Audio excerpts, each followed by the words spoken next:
Eu coñecí Bernardo, que xa presentoume hai un rato, aí no curso de doutoramento na Universidade de Santiago de Compostela. E ali, a primeira vez, atopei a presentación sobre o modelo Burela.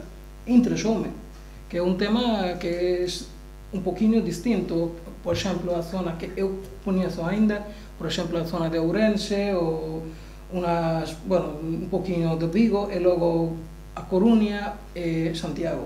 En estes sitios, por lo xeral, o que atopei no principio é o castelán, son cidades máis castelanizados. E logo Santiago, o que penso eu, é unha cidade máis que fala galego. Entón, por suposto, estou presentándome unha situación así a primeira vez falando coas persoas que están directamente relacionados con unha planificación, coa planificación lingüística.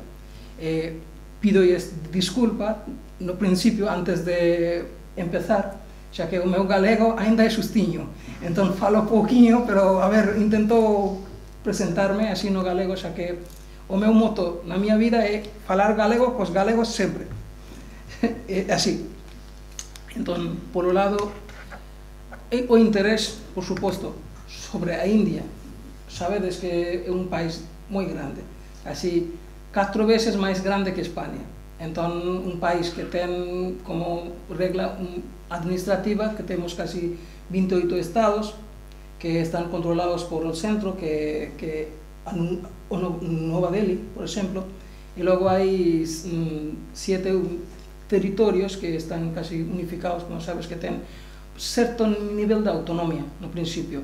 E logo, como lingua, que temos 1652 lenguas maternas, 5 familias lingüísticas, 400 idiomas en comunicación, 60 idiomas que se usan ao nivel de primaria. Entón, un mogollón de idiomas que están en peligro de extinción por razones de que non temos unha economía tan potente para manter todas estas linguas. É difícil, gracias a moitos ONGs que están apoiando neste campo, polo xeral. Logo, se atopamos sobre a pregunta de oficialidade, entón atopamos casi 22 idiomas que ten algún certo nivel, algún tipo de normalización, algún tipo de lei, pero o mantenimento é unha outra cousa. Só teño que dicir que para min que foi unha honra que ti te interesases por un traballo no que eu colaborei, que vixes un punto de interés e que o vixes como un defeito con gusto, e que te animase incluso a estar aquí, hoxe, a profundizar, a coñecer os protagonistas que non son eu, son os que aparecen, parte deles que estaban presentes, 3, 4 e 5. Bueno, xeis. Pero gracias a ti, polo xeral, xa que o principio sobre Burela para mí é unha palabra galega, pero logo, cos imaxes que encontrei, por exemplo, no teu DVD que presentoume Bernardo, que foi moi útil para mí para empezar a saber que tema, que tipo de planificación lingüística ten Burela. Eso é moi interesante. Logo aprendín un poquinho, leí un poquinho deste tema tamén, que do Burela. Por exemplo, unha planificación lingüística que para mí, por ser sociolingüista, parece máis importante, que non só incorpora os rapaces da escola, o nivel escolar, tamén incorpora a familia, que podemos buscar os temas da escritura e tamén o uso galego na vida diaria.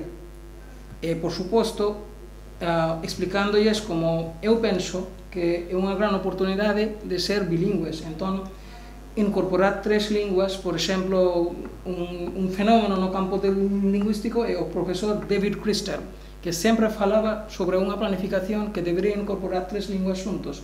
E ser bilingüe é unha gran oportunidade.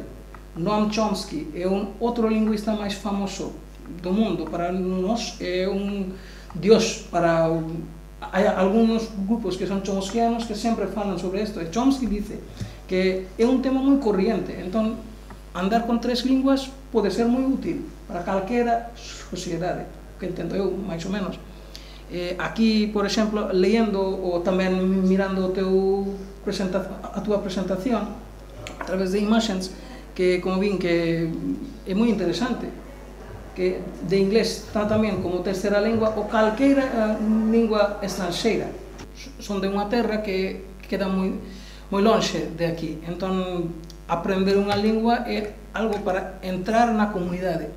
Por ser sociolingüista, interesoume o tema de galego, pero sen aprender o galego é imposible, xa que é a lingua do corazón, seixa o que seixa, pero de todos os xeitos, aprender unha lingua estranxeira, eu non aprendo aquí o galego como unha lingua estranxeira, eu aprendo por estar aquí, entrar na comunidade, xa que é a lingua do corazón, entón aprender unha lingua é algo así que coñecer a comunidade. Como dixeches ti, por exemplo, o tema de identidade é profundo no principio, e logo, como eu penso, por ser estranxeiro, que deberíamos aprender as linguas da comunidade en que vivimos, por exemplo, e logo coñecer unha comunidade sen coñecer a súa lingua é como coñecer unha persoa sen coñecer a súa alma. Entón, así temos que entrar de todos os xeitos.